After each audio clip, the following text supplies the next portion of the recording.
पद्धतीचं जावं, कशा पद्धतीनं निवडणुका जवळ येत आहेत, पक्षाची बांधणी कुठपर्यंत झालेली आहे आणि आपली नक्की दिशा कशी असावी, कार्यकर्त्यांना काय वाटतं त्याच्यावर मला चर्चा करायची होती, त्यांचं मत जाणून घ्यायचं होतं आणि मत मिळालं.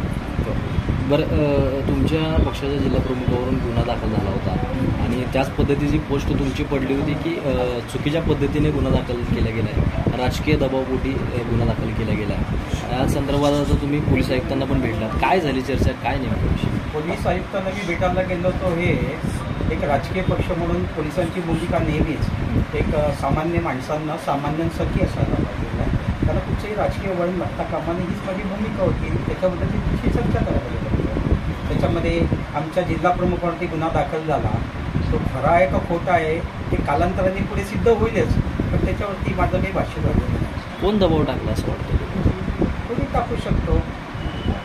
अनेक पक्ष आहेत, अनेक लोक आहेत, अनेक विचारांची लोक आहेत, त्यामुळे कसे अशा पद्धतीने